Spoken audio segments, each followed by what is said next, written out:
I see Mike Vrabel's called the show. So Mike Vrabel on Patriots Monday here on EEI is brought to you by Northeast Men's Health, the experts in treating men's sexual health with 6 New England offices or at northeastmenshealth.com.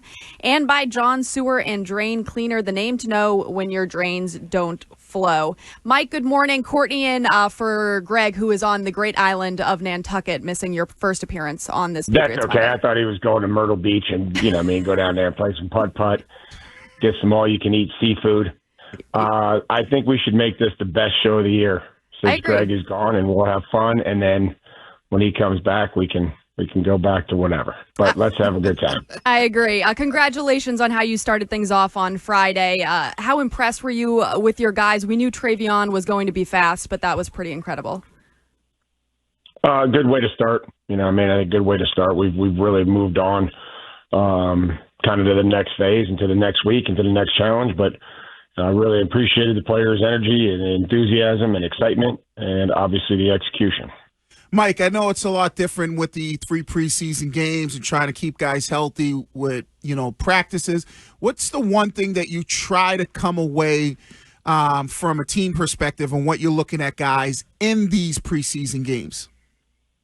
Well, just how they make adjustments and how they respond to live action, whether that's tackling, whether that's breaking tackles, the physicality, the finish, the overall operation, I think from all of us, I thought was clean, which was good to see. It looked like there was an organization to what we were doing. It was a good test defensively. They didn't huddle for most of the game, so I thought that was a good challenge to start the preseason.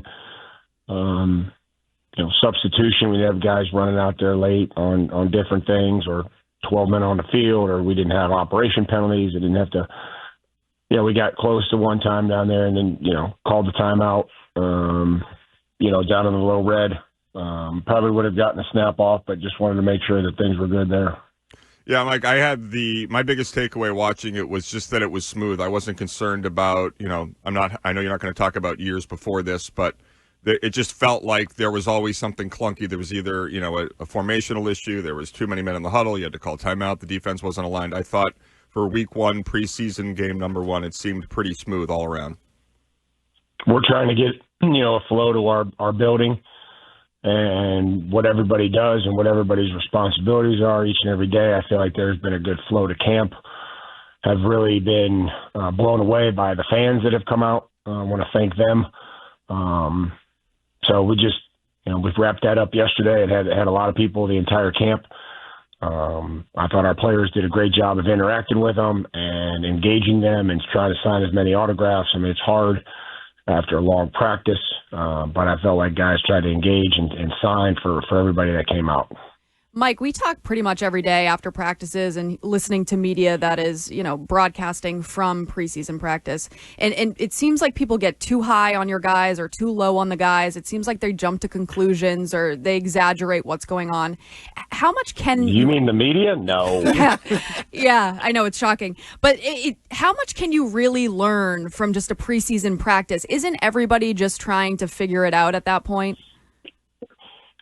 Yeah, I mean, again, I think you can, to that, the ups and the downs, we talked about staying off the roller coaster. Roller coasters go up, they go down, they get stuck sometimes, and then you're really in trouble. So we're trying to stay off the roller coaster and just continue to build some consistency in what we're doing positively. So, again, people will form their own opinions based on things that happen, more so the plays that are made. Not, and maybe sometimes that the negative reaction may or may not be warranted based on what they're seeing or what the responsibility was or what was going on in the play. The biggest up and down we've probably seen come out of headlines is Will Campbell, whether it's a good practice or a bad practice. How has he been faring in your mind?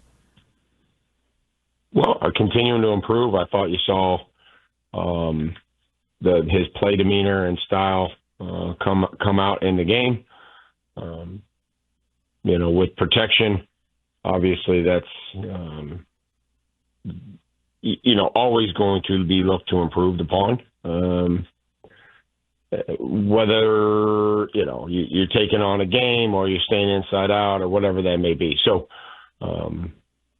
I think the thing that Will's realizing, as a lot of young players and all of us are realizing, is that there's just different play styles and skill sets for each guy and each player that you're going against. And that's the big thing, is how one tight end runs routes, how one pass rusher rushes, what he's good at, what his go-to moves are, things like that. So that's critical to understand and be able to adjust to quickly. So he's done that. He's seen a lot of different players. Mike, you talk about Will Campbell. You obviously got Wilson over there, two rookies on the left side. There was a little play in the game. I don't know if it was necessarily a twist, but, where they kind of got bumped into each other a little bit. How is it like with those guys, especially Doug Marrone, the offensive line coach, to making them understand, we got two young guys out there and they're going to see things that they probably haven't seen before, but to make sure that, hey, don't panic, just relax and communicate. Well, the communication, I think, is something that we did talk about throughout the team, and continuing to improve that and helping the guy next to you. I mean, it was 3rd and 7. Should be no shock that there was possibly a game on 3rd and 7, whether that's a TE game, ET, whatever everybody calls it. That shouldn't come as any surprise on 3rd and 7, and making sure when you're on the man side that you're able to block those and you're able to help the guy next to you, and that's critical. If they can get the guy in the crease, and then now you get 2-on-1. So again, it starts there, and then the quarterback being able to get rid of the football, or then using being able to make a great decision of just kind of taking a sack there, and we'll punt it and we'll play defense. Mike, speaking of the quarterback, you were clear at halftime after the game that the fumble just can't happen. What's the communication like with Drake Maye? And as a coach, I mean, other than just instilling that you have to take care of the football, what can you do to help ensure that stops happening? Well, the communication is pretty much, I think it's clear how I communicate. I tell them what I'm thinking and what needs to be said. But I think it starts with, obviously, the things that go on before that, right? What has happened in pre-snap? What's the situation? Confirming coverage post-snap, and then making the right read with the football. But then, I think the more, and those things, you don't see that in practice, right? So you look at the preseason practices, and even against Washington, if it could, well, maybe that was a sack, or we're scrambling, we extend outside the pocket, and now there's no, the stove isn't hot, you don't have to touch it. And I think in the game we're able to, see those things, and that's why we have preseason games, and we get those actions and understand that, when you say, hey, I'm just trying to make a play, sometimes, we can't try to make plays because they become bad ones. And so, I think he'll learn from it and understand, like, okay, I'm not going to be able to play Superman all the time, and I can reserve the right to punt and help this football team, and we'll flip the field and play defense and get another crack at it. Mike, it's awesome that it seems like Stefon Diggs is going to be good for week 1. Holding him back on Friday, is that just out of precaution with his recovery? Coach's decision. Mike, you talked about, earlier you talked about tackling and breaking tackles. Is it difficult to be able to get, especially on the defensive side of the football, to get guys to tackle when you don't have as much time to do it and be physical because of the new rules with the pads? Like, how are you working on that in practice? No, I don't think it's the time. I think it's just the decision that we're not going to go to the ground and practice. Mm-hmm. And, I think it's about getting in good positions. I think it's about working to tackle like we tackle in practice. I mean, we go in practice and we say thud, and guys go up and they stay on their feet and they hit the guy and they wrap and then they let him run. And then everybody else hammers the ball. And we get into the game, and sometimes you don't think of it like that, and you go diving off the diving board. You can miss tackles, and then they make you miss. Or, we don't maybe bring our feet and things that we're doing in practice. So I think it's just continuing to trust the way that we practice and say, hey, thud is just the same thing you're going to do in the game. You're just not going to take them to the ground. And realizing that those are good tackles in practice, and then they have to translate to the game.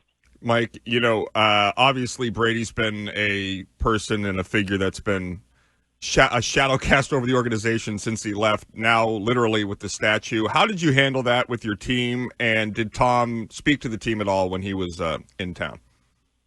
Never said a word, and no, he didn't. Mike, I thought one of the highlights from Friday night was just the kind of the running back group as a whole. I thought Ramondre was awesome. I think Travion looked spectacular. Even Antonio Gibson had some moments as well. They were physical. They were fast. Kind of what kind of dynamics do they bring being so versatile there and being able to kind of interchange them throughout the game? Well, I think you saw the impact that both of them can make on kickoff return, and if that play is going to be as important as we think it is, forcing teams to really now make a decision. Are they going to give it to us on the 35, or do we have two guys back there that can really be weapons? And you saw what that unit was able to do. And I'm excited about that. We have to be able to block and do those things without penalties, but certainly have some guys back there that can, change the game from that standpoint. Offensively, then you add in, Ramondre, who did run hard, has got receiving skills.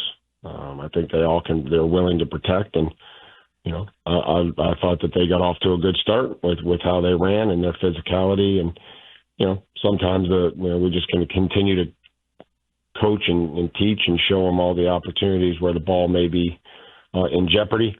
There's one thing about making extra yards and trying to run hard. You just can't do it with the ball loose and with the ball exposed. We've heard a lot of players and coaches talk about Drake Maye and the jump that they've seen from last season to this season when it comes to leadership, confidence. Obviously, you weren't his head coach last year, but when it comes to the just leadership and the way he's dealing with younger players and his teammates, what do you see out of him and what do you expect out of him this season? Well, the expectation is that he leads this football team. That's what the job of the head coach and the quarterback is. That's pretty much how this thing goes, and that can't take days off. Sometimes the performance isn't going to be extraordinary, but the leadership and the demeanor has to be. And I think he's learning that. I love the fact that he's willing to learn and push and try to do those things to where he's demanding of everybody and making sure that everybody's on the same page. Mike, you know how important it is to have a coach that can help you develop. When you think of Drake Maye, you have Josh McDaniels, a guy that's been around so many good quarterbacks throughout his coaching career. What type of advantage is that for a guy like Drake Maye to have a guy like Josh not only be his play caller, but also being a guy that's going to help him develop? Well, certainly a key to coaching and things that we ask our coaches to do is just try to develop players. And I think that the one thing that's important is, you want to use testimonial of other players, but you also, have to be careful kind of how you frame it, right? And making sure that it's similar and that they can see the similarities and maybe who you're trying to use as an example, right? And just, different players that he's coached and not just, Tom per se, but the development of other young quarterbacks through this system, I think, can be very beneficial.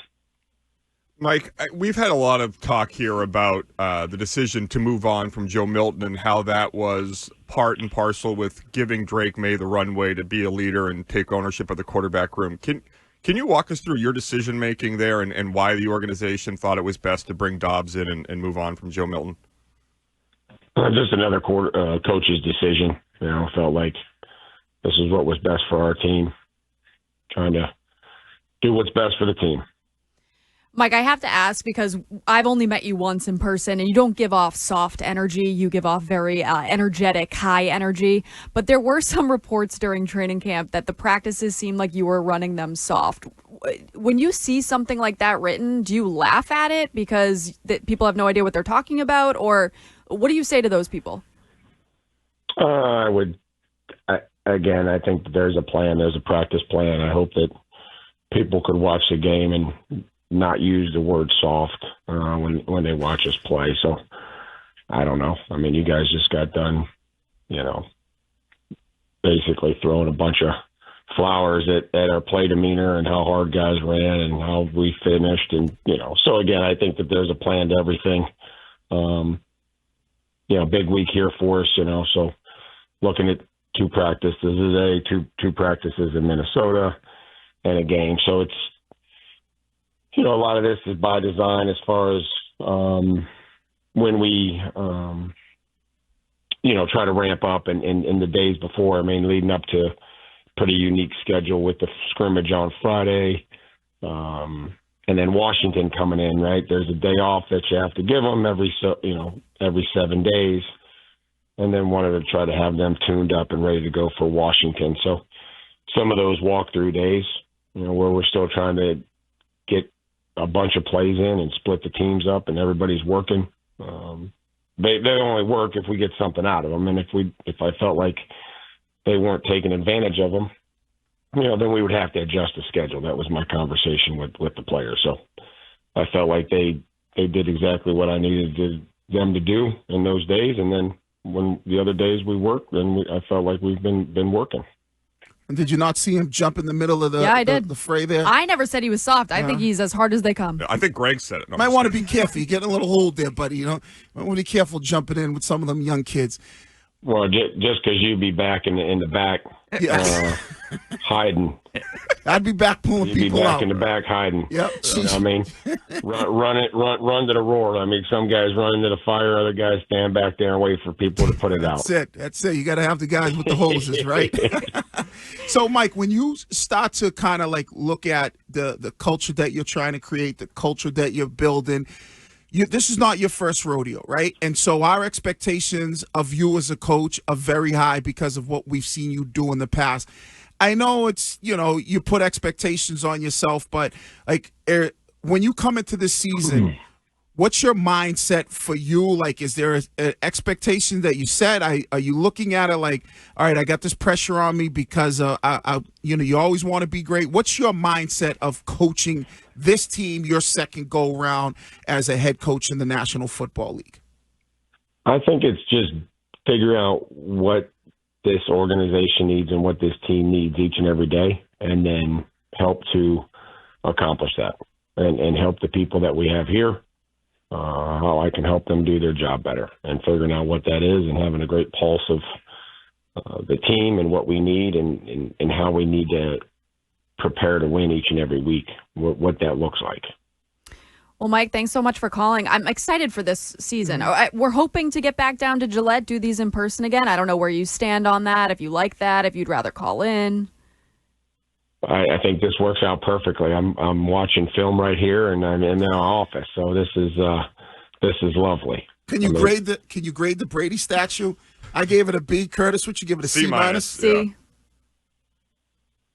I would say it's good. I thought again those are hard. I would say that those are hard, and I think that it's impressive and it's well deserved.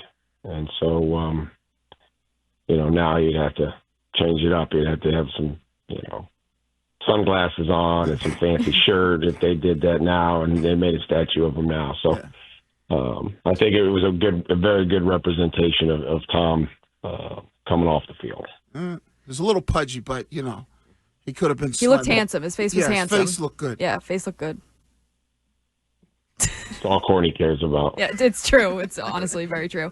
All right, well, we'll be back with you next Monday with Greg. I don't know how you feel about that. Greg will be back from Nantucket, I believe, on Friday. We'll see if we can get him off the island. But thanks so much, and have a good week.